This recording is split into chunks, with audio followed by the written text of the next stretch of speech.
studio in a climate and an environment that's targeting Christians and conservatives and patriots. And now we find out the Lord has blessed us with a little more extra time and freedom. We get Ed Martin as a U.S. District Attorney for Washington, D.C. that oversees these things. I texted him the other day to congratulate him and let him know I'm proud of him and praying for him. And of course, I know he appreciates that. Wow. All right, so the climate has changed, my friends. And as a result, we are going to be going out on the road again. My wife has wanted to do this for a while. She's like, I want to get back out there. She even wants me to get another motor coach. I'm like, I'm not getting another motor coach, I don't think. That's a lot of work and expense. And I've been there, done that, hon. We wore out one motor coach, wore it out for 14 years. And then we got another one. And then that's when we had the problems we did with some of the protesters. And we decided, let's just stop doing this. Just concentrate on being in studio. I was tired anyway. Well, now after being off the road pretty much other than our annual conference, she's been raring to go for a while. Logan seems to be wanting to get back out there too. So we are. And our first foray will be, are you ready for it? Milwaukee, Wisconsin. Mark your calendar now, if you would. April 15th, that's a Tuesday night. Dr. Andy Woods and myself will be putting on a Bible prophecy, a Worldview Weekend Bible Prophecy Rally, a Worldview Radio. I should really call it radio because it's not going to be weekend. It's going to be a Worldview Radio Bible Prophecy Rally. Both of us will be keynote speakers, and this will be on, again, Tuesday night, April 15th, 7 to 9:30 at the Waukesha Expo Center. Okay, we have a contract. It's a done deal. And they're nice people. We've been working with them for over 20 years. I actually have a picture of Josh McDowell holding a 2-month-old Logan Howse at the back of the room there at the Waukesha Expo Center. And Logan will be 22. What is your birthday's April what, Logan? 21st? 11th. Sorry, mine's the 26th. How did I not know that, Logan? So, wow. The time has gone fast. He's gone from being a 2-month-old in the building to now being a 22-year-old. By the way, he's pulling off all these videos on DAT tape and VHS. And one he showed me this morning, I was teaching him to walk. He was taking his first steps. And my hunting dog, Summer, was in there. And my wife and I were like, how has this time gone so fast? But we'll be there Tuesday night, April 15th, 7 to 9:30. Now, it is free. Free. Brought to you by our foundation, worldviewfoundation.com. It's free. We'll take an offering, but other than that, it's free. Now, if you want to get tickets, you will need to register, okay? You'll need to register so that we know that you're going to be there, so we have enough chairs put out, okay? Because we have to pay for each chair we put out. So we want to be, ready for you to be there. So here it is, worldviewtube.com/events. worldviewtube.com/events. If you'd like to register, it is free, but we need to know you're showing up so we know how many chairs to put out. And Dr. Woods and I need to know how many books to bring. And we'll have some resources and visit with you guys. It'll be a great time of fellowship with a lot of our wonderful supporters and listeners. And we're pretty excited about it. April 15th. All right, worldviewtube.com/events. Yeah, Jill, let's call it that, please. Worldview Radio Bible Prophecy Rally. Let's call it that. I think that's because it's not really a weekend, is it, right? So let's call it Worldview Radio Bible Prophecy Rally. She's going to make a new graphic, Logan. Jill's wonderful, by the way. Thank you, Jill. Okay, we're going to go to our 3 guests in a minute. Now, I'm not going to let the cat out of the bag yet, but we have another trip we're going to take. I'll tell you about that. That's probably going to happen the first week of May.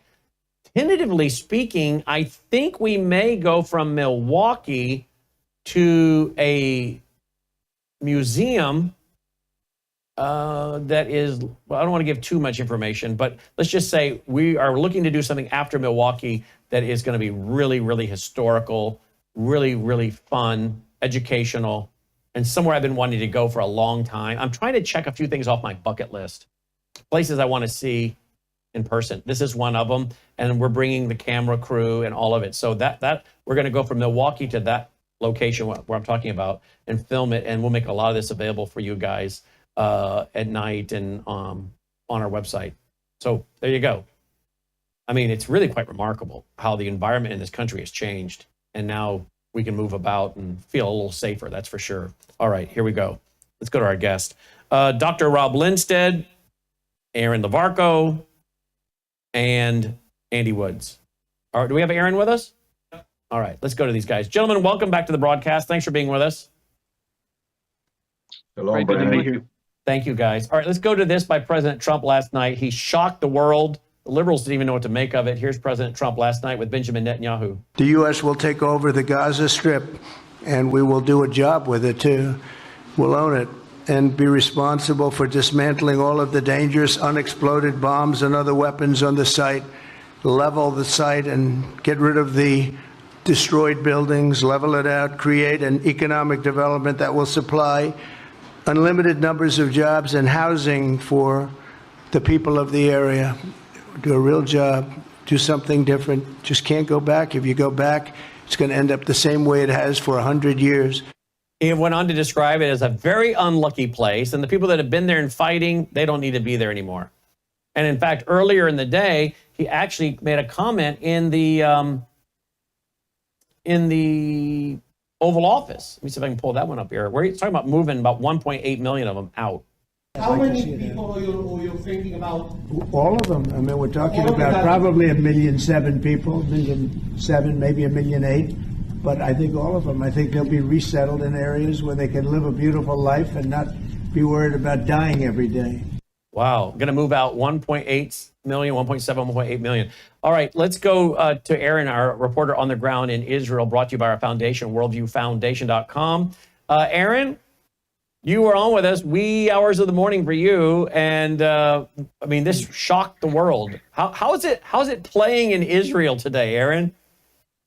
Yeah, really interesting responses today. The news in general was one of shock, like you and I. I don't think anyone really saw this coming, but a wind of optimism. I'll tell you, the religious right, Aryeh Deri, the leader of the Shas party, he said that Donald Trump is a gift from God. And Bezalel Smotrich said, we thank Donald Trump for this, and together with him, we will make the world great again. He was doing a play on words, make America great again. He said, with Trump, we'll make the world great again. How about make the Gaza Strip great again? Yeah. Well, yeah, let me tell you, there's so many different angles of looking at this. There's so many problems that have arisen even since he spoke. People are questioning the wisdom of it, questioning the long-term range. What's the effects going to be? Who's going to rule?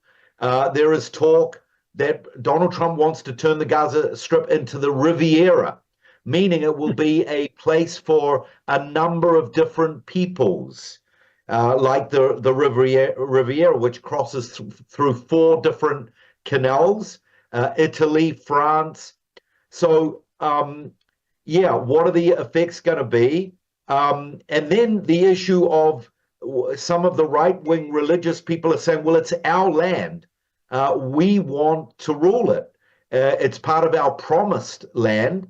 We want to go in and settle it. Not that they're against Trump, but they are bringing that issue there as well. Yeah, there's an interesting picture. There's Trump a lot Tower. of memes going around social media of Trump Tower surrounded by rubble, but the first building to go up on the skyline is a big old Trump Tower. Now, I think a lot of people are being funny. The conservatives and others are laughing about it, and I know the liberals are thinking he probably is going to get his company and his boys in there developing one way or the other. Brannon, yeah.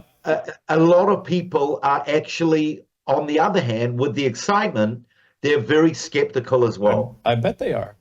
Yeah, you know, I just put it out on paper here. If you said MAGA, which is MAGA, right? Make America Great Again. You could do MAGGA, which would still be MAGA, but it'd be Make American Gaza Great Again.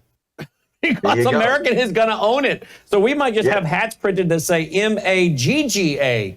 What do you think about that, Yeah. Doctor? What do you think about that, Dr. Lindstedt? Make the American Gaza great again. He said we're going to own it. America's going to own it. Well, yeah, you're right. What a shock when he announced that. Matter of fact, I was watching Netanyahu's face when he said this whole thing, and there was a little bit of shock and disbelief there. But on the other hand, I think Trump is a genius in how he puts so much stuff out that right now the liberals can't even keep track of all that he's said he's going to acquire. Greenland, Panama Canal, wow, and now Gaza. I've already asked my travel agent if I could spend the night in Trump Tower in Gaza on my next trip to Israel. Well, a lot of people are having fun with this. I want to get Dr. Wood's response. But others are saying it seems imperialistic and other things. We'll see. We'll see what Dr. Woods and maybe you think, folks, as we open the phone lines up on this By one. the way, Brannon, can I just quickly say, the computer's going to take it away, but we will right when we come back. We'll go away. Hello, I'm Brannon Howse. Is the government tracking you? Do they have access to all your data? Well, if you go to worldviewtalk.com, you'll find out about a cell phone company that, well, does not store your data. They don't do that. This is what they're known for. They don't store your data. You have privacy. You're not being tracked. That's why a lot of folks are turning to worldviewtalk.com. You'll find their prices are very competitive. All the details are there at worldviewtalk.com. Again, worldviewtalk.com. Oh, while you're there, not only do they have cell phones that aren't tracking you, you can find out about how to get a satellite phone. Should the whole system go down and you want to communicate with a family member or a loved one, you might want to have a satellite phone. Or how about their solar generators? They have great solar generators. Check them all out right now. Worldviewtalk.com, worldviewtalk.com.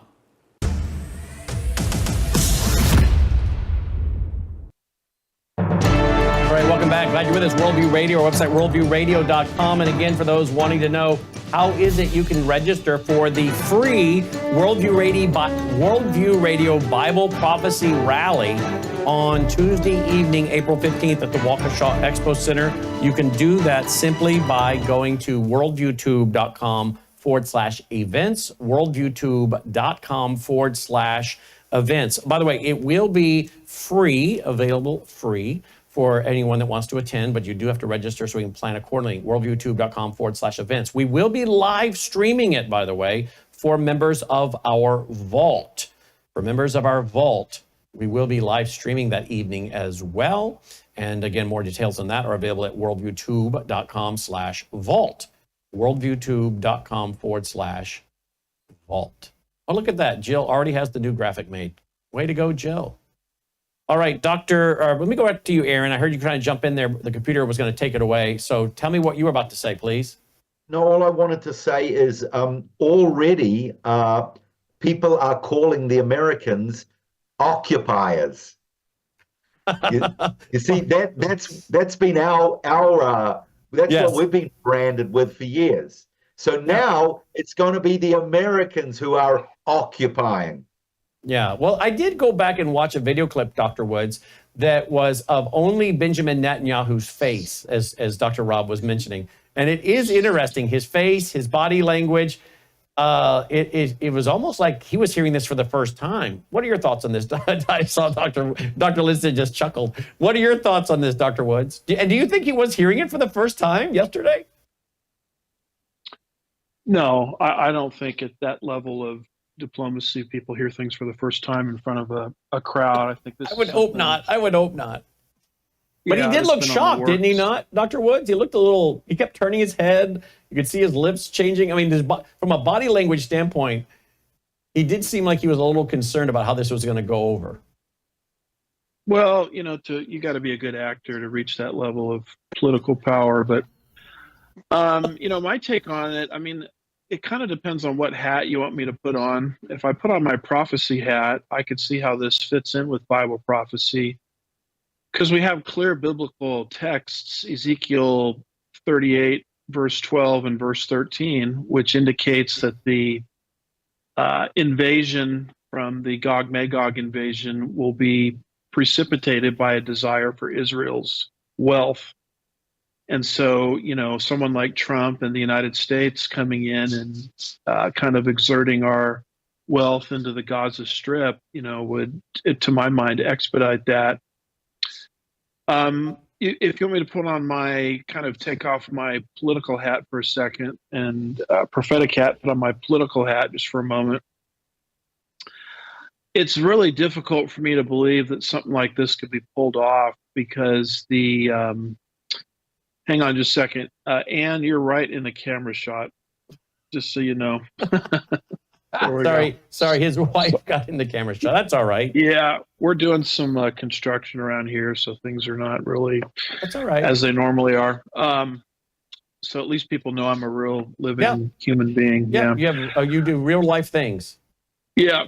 So, politically, it's just hard for me to believe that all of these other Middle Eastern countries would absorb these inhabitants of Gaza because they've used them as a political propaganda tool for so long.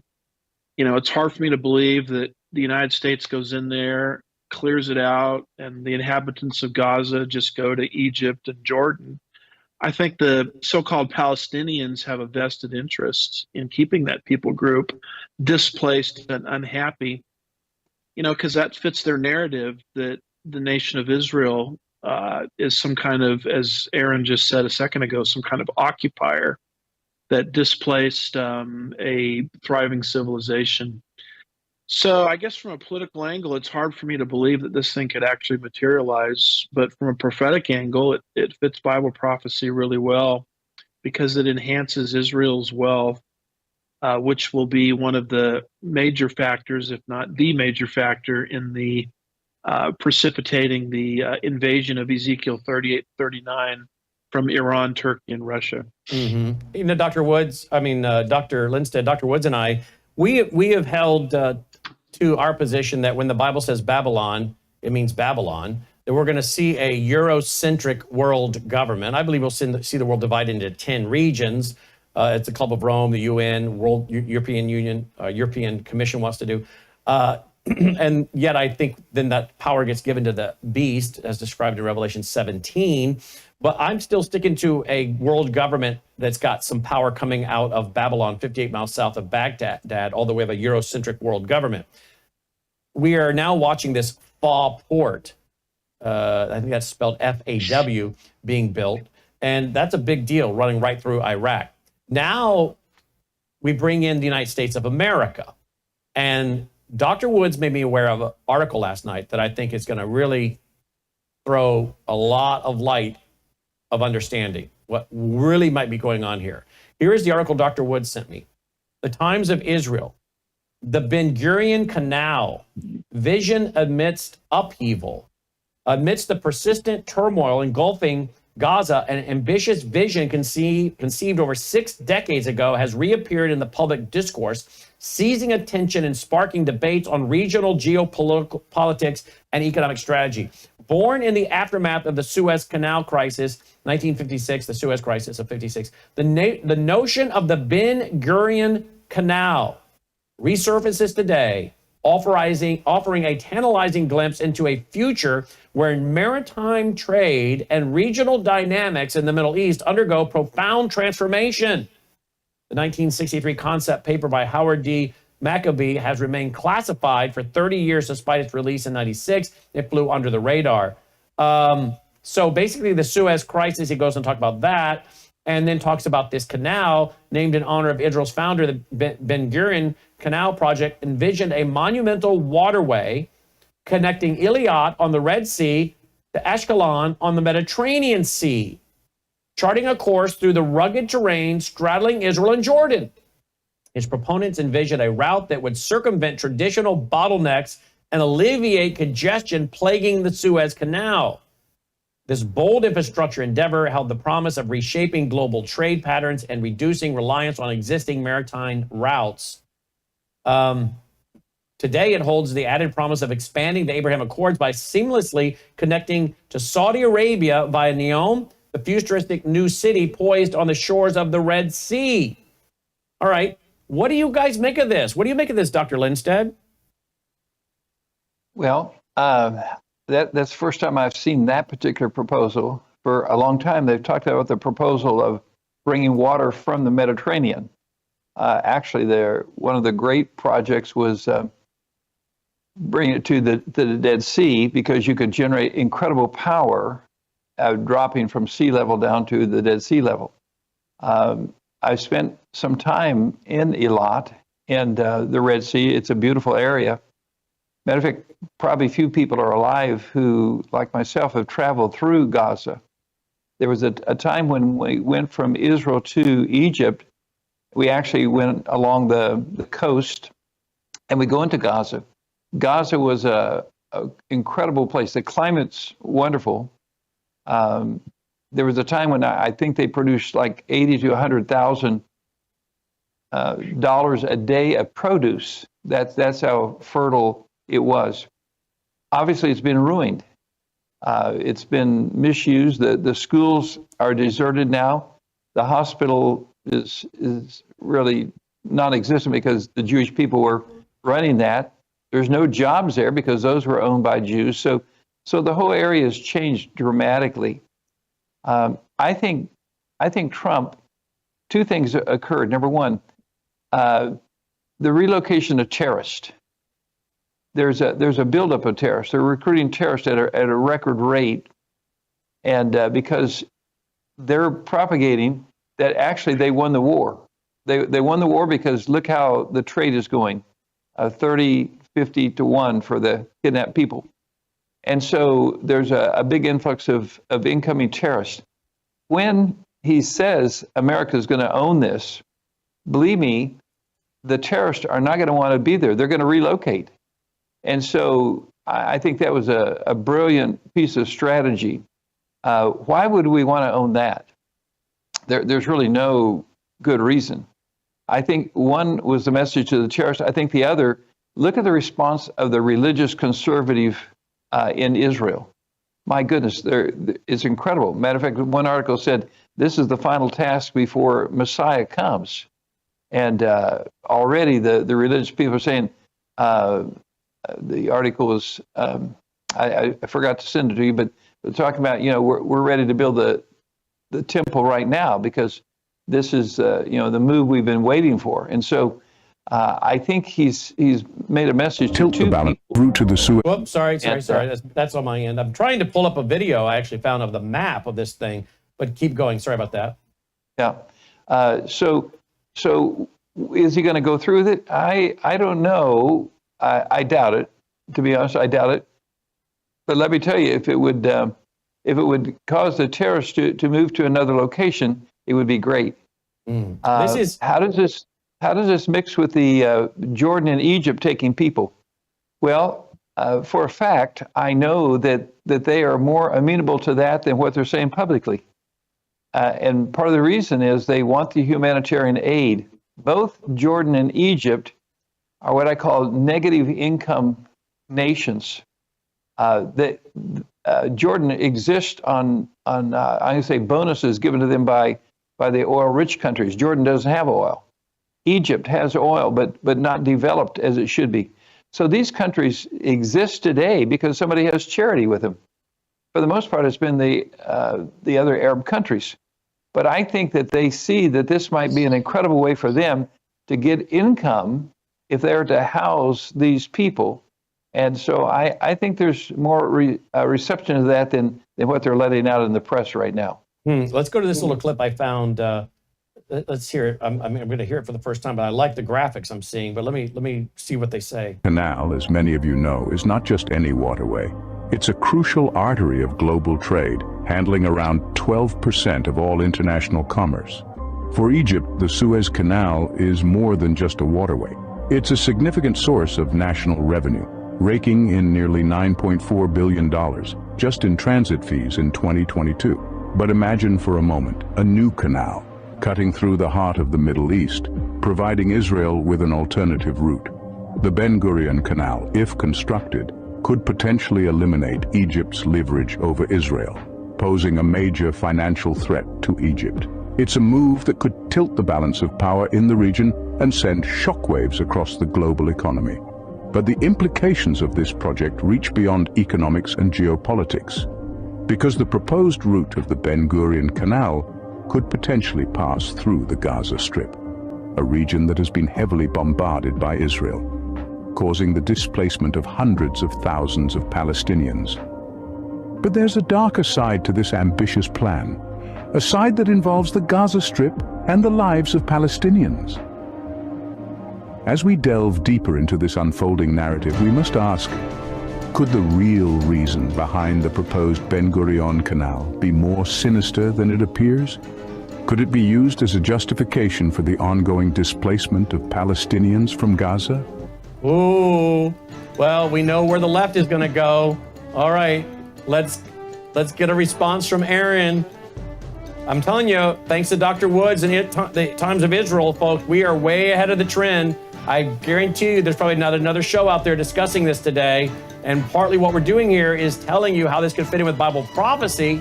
But you watch, in the next few days, this will come up by the left, and you'll say, I know all about it, thanks to Worldview Radio. We'll be right back. Hello, I'm Brannon Howse. I want to thank you for all your support at wvwfoundation.com that helps make possible pushing out 24/7 content for free. Without your support, we'd have to put it all behind a paywall. But thanks to you and your support through our foundation, we're able to push it out for free as a broadcast service and broadcast ministry of WVW Foundation. Please consider going there and setting up an automatic monthly contribution, or go there and make an occasional contribution. If you prefer to support us through the mail, you'll find our mailing address there at wvwfoundation.com. You can also call and make your contribution over the phone by calling 901-825-0652. That's 901-825-0652. Again, all these details are available at wvwfoundation.com. Thank you for your support as we try to help people around the world understand the times through the lens of a Christian worldview. All right, welcome back. Glad you're with us. Well, apparently, you guys are excited about us coming to Milwaukee for the Worldview Radio Bible Prophecy Rally Tuesday night, April 15th at the Waukesha Expo Center, 7-9:30, because in a matter of minutes, I was just told 23 of you have already registered. And that just happened in a matter of minutes. So that's excellent. That's very encouraging. We're now at 30. This is starting to feel like a telethon. Can I hear 35, 40? Maybe it's an auction. We're already at 30. Well, there you go. Thank you, guys. It makes us feel great. Appreciate it. Thank you. But spread the word. Tweet, text, email, Facebook, Getter, True Social, whatever you got. Spread the word. Great opportunity, by the way, for you to bring some of your conservative friends who maybe are interested in the Middle East, the events of the world, but maybe don't know the Lord. Because you know, Dr. Woods and myself, we're going to mix in the gospel. You know that's going to happen, right? So bring some of your friends that are very open to these ideas of what's talking about what's happening in the world through the lens of the Bible or Bible prophecy. And it'll be a great opportunity for us to share the gospel with them as well. So spread the word, use all your social media to help us get out the word. No reason why this place shouldn't be completely filled, right? But we need you to register so we can put out enough chairs. We need to know how many are going to show up so we have enough chairs. Okay? worldviewtube.com/events. All right, Aaron, what do you make of this? I just found this video while we were on the air. I just started searching, and I found that video, and here they are, already got a video out talking about, hey, the one reason they want to get rid of the Palestinians is they got a canal and money planned. You know that within a matter of the next few hours, next few days, the left is going to start talking about this. And thankfully, thanks to Dr. Woods sending me this Times of Israel article, we're ahead of the curve so people can be ready to respond. But what are your thoughts on this, the response the left is going to have, and then the Bible prophecy implications? Well, firstly, I think one of the keys to understanding the Middle East and the region is really understanding the importance of natural resources. And I talked about this recently about Syria, why Syria is such a key area because of its natural gas and its oil. Now, Israel right now, we are in an incredibly good place when it comes to water, which is a miracle because if you go back to 1948, Israel had hardly any water. We only had the Sea of Galilee. and then the Syrians and the Jordanians were trying to steal that water. But now we have 6 desalinization plants, which turns salt water into fresh water.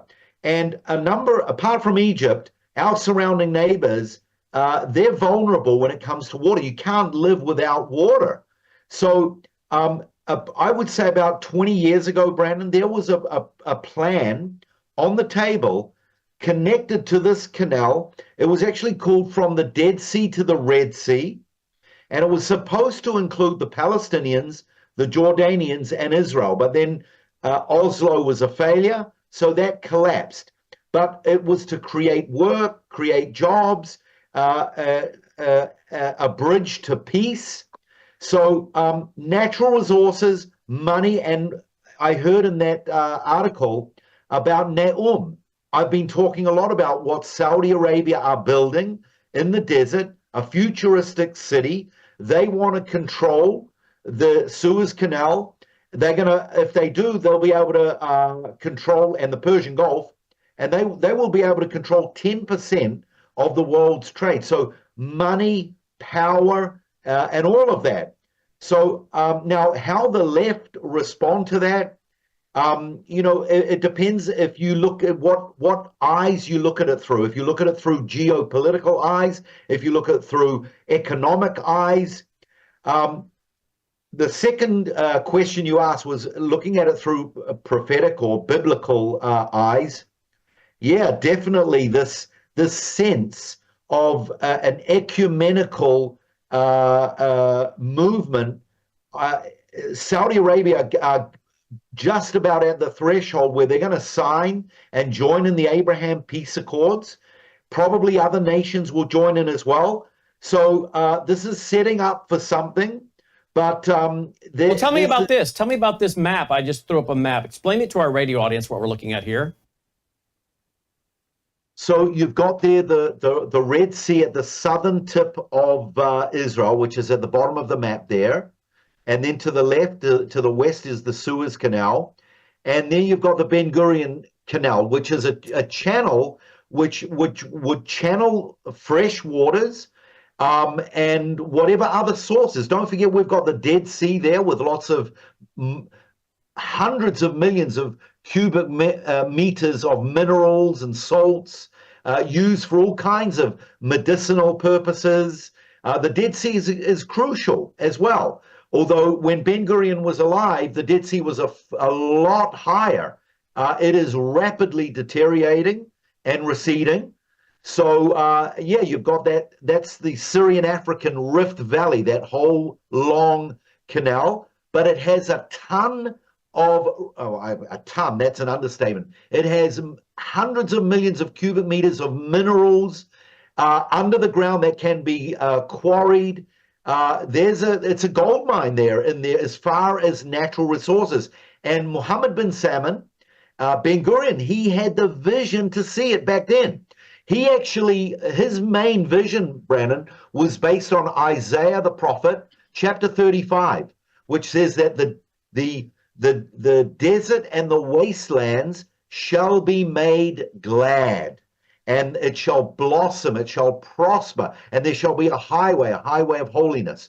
So he even had the vision back then where he never saw any of it being fulfilled. Today, we are in the Negev there, in the southern part of the Negev of Israel. You've got a huge area called the Negev.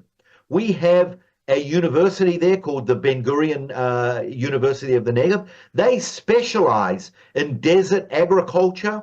And this is why a lot of nations are joining in the Abraham Peace Accords, because they see that Israel has not only resources, but the technology and the brains, and they want to tap into that. And it looks like bin Salman wants to do that as well. Dr. Lindstedt, what do you make of all this that we're hearing here? Well, that particular canal, I'm not as familiar with. I was with people that were doing the research, taking a similar idea to actually bring life to the Dead Sea. And part of it is because the Dead Sea is shrinking so quickly that some of the minerals are actually harder to get out now than they were let's say a decade ago. But from that map, see the little area where Gaza Strip is, right there at the border of Egypt and Israel. And then you see the Suez Canal. I don't know how many times, maybe at least 20 times, we go across that area, across the Suez Canal. We can do it several ways. We can of course fly into the airport, and that's what we've been doing lately. But we used to actually go to the Suez Canal. We'd go on a barge across there, and sometimes you'd wait half an hour, and while ships pass through the Suez Canal. Unbelievable, the countries and the amount of shipping going through the Suez Canal. They have a tunnel now that you can actually drive under that passageway. You don't have to wait for the barge. But water is the key to turning the desert into something that's very crop producing. And the minerals there, that's what the Dead Sea is. They used to call it the poison lake. And now they say, no, it's actually so rich with minerals that we could pay off the national debt in America if we own the Dead Sea. The thing that's difficult is how to mine those, how to get those out of the Dead Sea without disturbing the balance that's there. And so something like this could really be an incredible advancement. And I'm familiar with the university that's there in the Negev that studies how to bring the desert to life. That's one of their slogans, bringing the desert to life. And that can be used, by the way, not just in Israel, but in many, many of the countries over there. Yes. They have a desert area. And so that's a big thing. Dr. Woods, now, as I was listening to Dr. Lindstedt and Rob talk about the minerals, right? Now countries are all talking about the minerals of Ukraine and all these other minerals. We're talking about making Canada the 51st state, and Kevin O'Leary's going to the Mar-a-Lago a few weeks ago trying to convince President Trump about a North American Union, and we can merge our resources and our finances and back our currency with all these minerals. And now I'm thinking, wait a minute, President Trump may be also onto this, because Rob Lindstedt just laid out that you could pay off all of our debt with all those minerals there underground. Dr. DeYoung used to talk about all the gold deposits that are likely in Israel as well. And I know there's a group of people who've been raising money to dig and try to find the gold. So talk about that from the standpoint of Ezekiel 38 that says that they invade, this coalition of nations invade Israel for her treasure. We may have a new treasure on the map here now, right? Yeah, well, we're dealing with the art of the deal president. We're dealing with someone who is famous for doing, what is it called? 4-dimensional chess.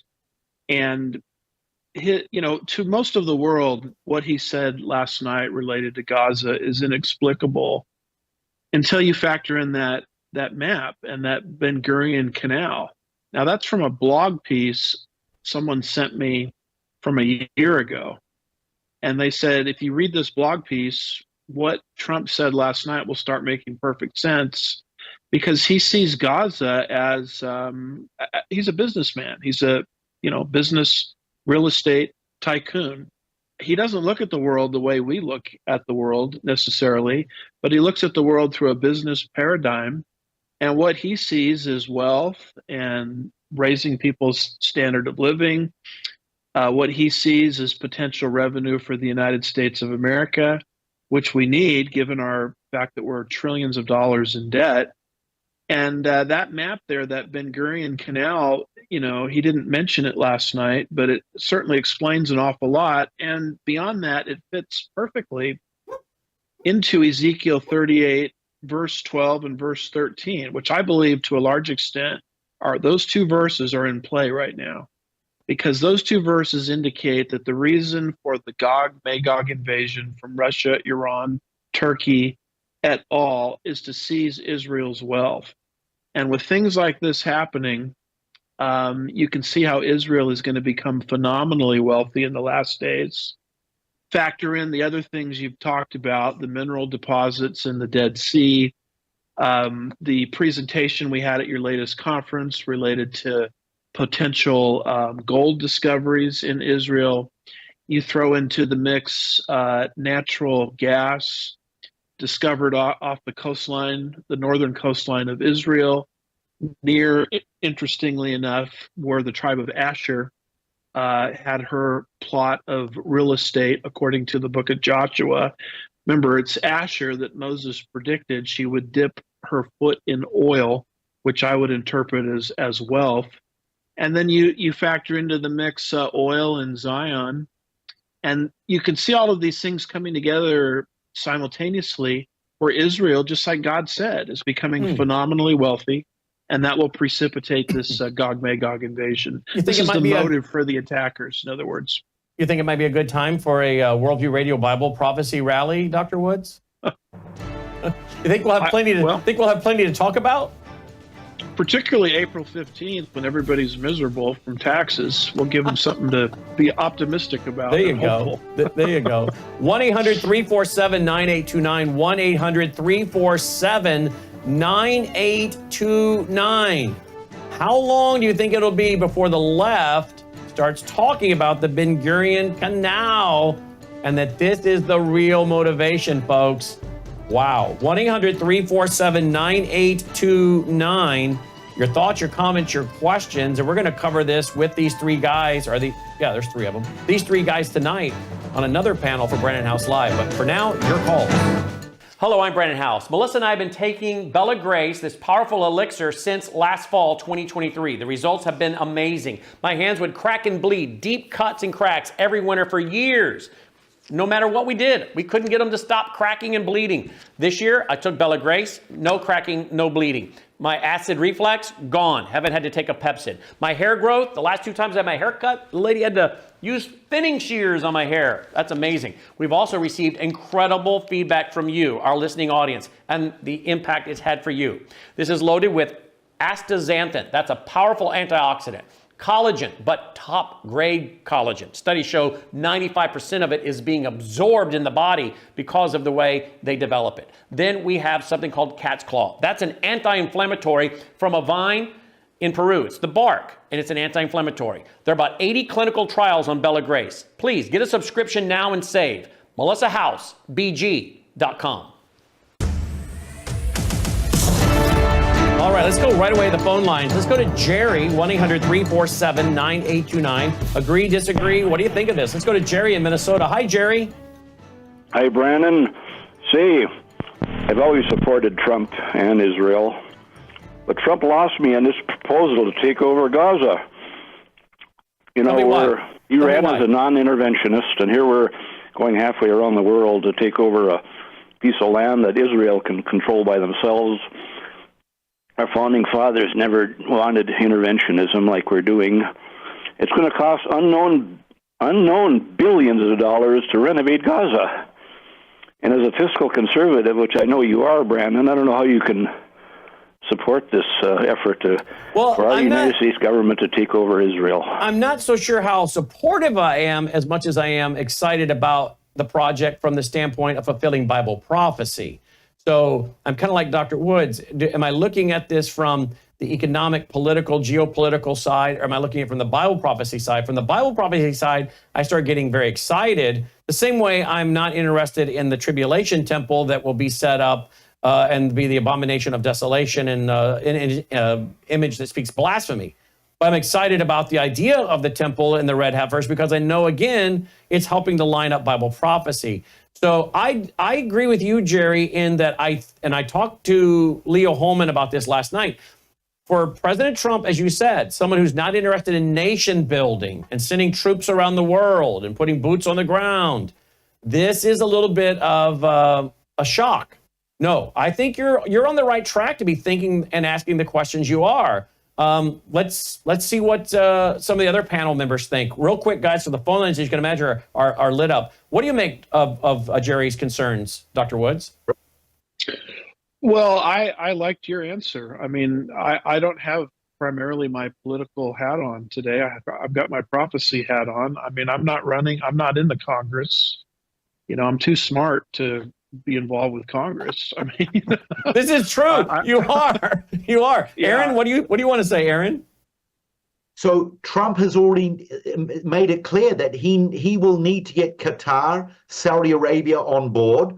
They will fund it as well. he may even colonize the Gaza Strip, where he will get local people that he will bring in. But no, Trump, as a businessman, he's not going to pay everything out of America's pocket. He's going to make sure that the checks and balances are in balance. He said He's we're going to own it. So we're going to own it. So you know he's going to trade some of that, possibly trade some of those minerals, gold, natural gas, oil. Exactly. We're going to be, because it has to be transported through here. It has to go through our canal. We're going to own it. We're also going to grab the Panama Canal, and we're going to start charging people. And so it sounds like he's setting up businesses to fund the American government and maybe eventually eliminate the federal income tax that's been kicked around. Dr. Lindstedt?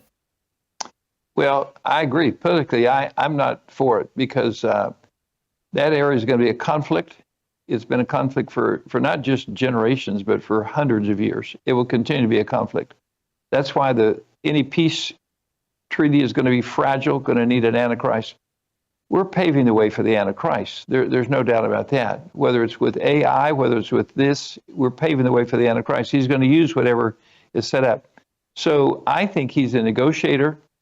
And I think that he's going to get someone else to say, okay, we'll take this. But I think he wants to show, look, this is such a good proposal that we want to own it. The minute he says we want to own it, now everyone else says, okay, if he wants to own it, then I want to own it. So yeah, exactly. Let's go to a political move. Jason in Minnesota, line 2. Hi, Jason. Hi. With all that's coming to pass in Israel, does any of your panel know what the status of the red heifers are? They've been there, maybe a couple years now? Yep. And I thought somebody said they might age out. Is that correct? Great question. Aaron, quickly. No new update, Brannon. Nothing. Any concern about them aging out? Yeah, that has been in the news. It has been a concern, and it is a concern. But they are bringing offspring, and they are reproducing. Wow. Let's go to Shannon, line 3. Shannon, thanks for calling in, Shannon. Hey, how's it going? Love the show. I love all the panels. Panelists there. I follow all you guys. Question and a comment. Comment first. I am so happy you're coming to Milwaukee, brother. Thank you. Probably a good chunk of my church is going to be sitting there with us. Well, thank you. All big fans. And question, if we're going to place these Palestinians in some of these neighboring countries, what are the chances that the embedded Hamas might weaponize those countries even more because they're probably going to be going with them? Anyone want to comment? Aaron? Well, if those countries are part of the Abraham Peace Accords, they would be seriously violating those accords. And again, if America are the big sheriff that are going to be keeping an eye on the things, hopefully they won't let it get to that. But good point. It's possible, definitely possible. Let's go to Daniel, line 1 in Wisconsin. Thank you, by the way, Shannon. Daniel, line 1. Hi, Daniel. Yes, thank you, Brannon. My question is if U.S. is going to own this and they're going to actually own any part of it, are they going to fall under the condemnation of God for stealing their land or taking their land? That is a great question. What do you think, Dr. Woods? Well, God's word is pretty clear. Don't divide Israel's land. And so the caller brings up a very important point. I generally, though, see the Trump administration as wanting to be a blessing to Israel. And so that needs to be factored in as well. I don't see the Trump administration coming in, dividing Israel's land for the purpose of giving it to Israel's enemies so their job of destroying Israel could be easier. The Trump administration is not moving that direction. So that puts my American heart at ease a little bit. Let me give out your website real quick. AndyWoodsMinistries.org, AndyWoodsMinistries.org. Dr. Lindstedt is Bible Tip Now, Bible TIP Now, which stands for Bible, Truth, and Prophecy, BibleTipNow.com. And Aaron is Light to the Nations Ministry.com, Light to the Nations Ministry.com. Let's go quick. Paul in Kentucky, line 4. Hi, Paul. Yes. Hello. Yes, go right ahead. Hey, Brannon. Is this Brannon in the house? And Dr. Woods and Dr. Lindstedt and the guy from Israel. I was just going to ask Dr. Woods and Dr. Lindstedt, if United States is not in Bible prophecy, no, if that plan was to go through, wouldn't that put the United States in Bible prophecy? Quick answer, Dr. Lindstedt. Got 10 seconds. Yeah, I think the United States is not in the final scene. I think we either destroy ourselves, or I think we make such compromises that God says we're not going to bless us. He blesses those that bless Israel. We're divided on that. So I think the United States is out of the picture. Stay tuned for Crosstalk. This has been... And that's our broadcast. Let's come back with the guys on WROS out of Jacksonville, Florida, and Worldview Tube, of course. Okay, guys, so already here we have a first program, and we've got people saying, wait a minute, this could be an economic problem. This could be interventionism. This could be us, nation building. Hey, are we going to be taking Israel's land? So our audience is smart. They're already asking some big questions. But I'm guessing, guys, there aren't a lot of other shows today talking about this. Why is this important, Aaron? Well, firstly, our security here in Israel, this is crucial. We've got to have secure borders. And we're right on the border with Gaza. So that's number one. But number two, of course, biblical prophecy. The game of chess, the pieces are moving around. The jigsaw puzzle, the picture is starting to take shape, but it's a little messy right now. And I think it's going to be a while before we start to see a new shape. What I'm hearing in the news a lot today is that pretty much everyone in the neighborhood are totally against Trump's plan. They're totally against it. When you say in the neighborhood, you mean Gaza, or you mean the whole nation of Israel? No. I mean in the Middle East, the neighborhood. The whole Middle East is against it. Israel, absolutely. Egypt, everybody. Egypt, Jordan, the Palestinians, Qatar, Saudi, they're all against it. No one nation. And Trump needs at least a couple of, if not more, Arab nations. He needs them. Because if he doesn't, if he goes by himself, see, the Arabs will, and even the left and the free world, they will see it as Trump being pro-Israel. That's why he's doing it. But if other Arab nations get on board, then it won't be Trump and Israel. It will be more of an international movement.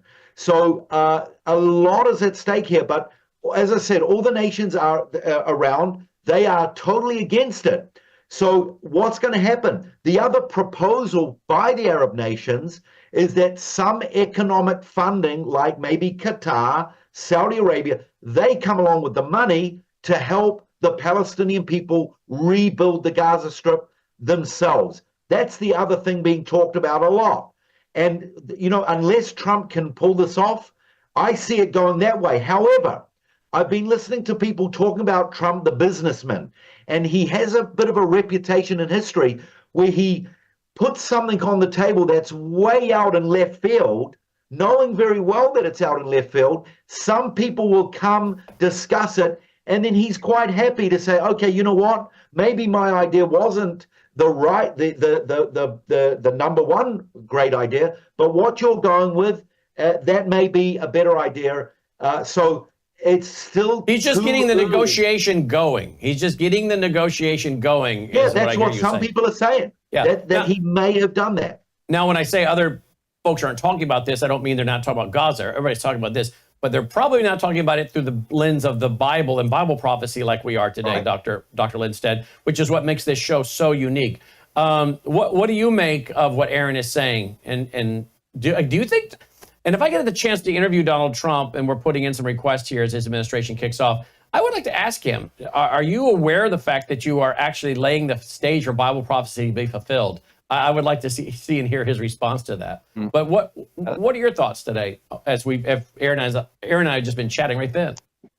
Yes, I think the surrounding Arab countries are concerned because look what Trump did. He pointedly made the first visitor to the White House in his administration from Israel. That said volumes. That said that the United States stands with Israel. He comes into this situation and he lays out this incredible thing. We're going to own Gaza. Most people, no one wants Gaza. Israel offered Gaza to Egypt, and Egypt said no. They've offered it to several people several times. Everybody said no. Why? Because it was so broken. And so now he says, okay, we're going to own it. We're going to make it the Riviera. So all of a sudden, the value has gone up. What it does, it makes it so that now suddenly the Arab countries say, look, we had better deal with this, because if we don't, we're going to get a solution that we really don't like. And so now there's a whole new tenor. But I think it's also a message, an incredible message to the terrorists. The terrorists are just rejoicing because they are recruiting more soldiers. They're playing this thing like we win. They played 100 times over the view of the lady hostage walking through the Palestinians, the old man walking through them, and they say, look, we won. Well, now if the United States comes in and Trump is anti-terrorist, he is, wow, all of a sudden the tables have turned, and they've turned very quickly. We're going to get more response from Dr. Woods, Dr. Lindstedt, and Aaron tonight on Brannon Howse Live. They're going to come back and discuss this a little bit more, because this is a huge story, geopolitically, economically, and of course, Bible prophecy-wise. This is huge. Wow. And it's only been 2.5 weeks since he's become president. If you appreciate what we're doing, we need your support. WorldviewFoundation.com. Aaron, our reporter on the ground, is brought to you by our foundation. We sent him a love offering today because you helped make it possible. WorldviewFoundation.com. Take care.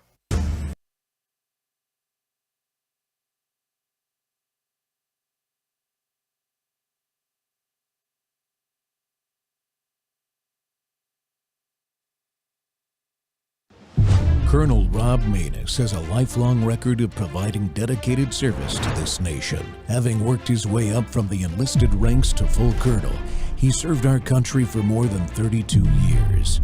He has served as a bomber squadron commander, bomb disposal technician, Joint Chiefs of Staff Operations Officer, assisted the National Security Team with the campaign plan for the global war on terrorism. He authored the first theater nuclear war plan, and served as the Vice Commander of America's largest airborne intelligence wing.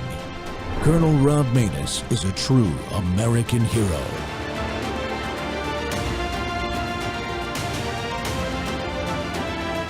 This is Rob Maness Live. With us now to talk about all that and more is Republican Senator Roger Marshall of Kansas. Senator, thank you for being here. Before we get to the big week of work that you have ahead for yourself, the president cashiered a bunch of the inspectors general who the Senate relies on for providing information to give oversight. There's some uncertainty about what's going on here. Are you comfortable with the move? So absolutely. You know, I think first of all, remind everybody President Reagan did basically the same thing. Look, these inspector generals have lost their way. And this is part of President Trump's promises made, promises kept. He said he was going to drain the swamp. Over the past several years, record amounts of improper payments from the federal government, $250 billion of improper payments. The inspector generals have turned from a watchdog into somebody who's protecting the agency. So he's cleaning house, he's starting over, and I think it's a great move. And you're content that you'll get independent, fair-minded inspectors general to replace them? Yeah, so there's no doubt there are some really good people there. Right. But I think when you sit there and try to sort out the good guys from the bad guys, sometimes you have to let them all go. And then like President Reagan, maybe you rehire some of them as well. But we'll get the reports eventually. But we need people working for the American people, not for the agency. Okay.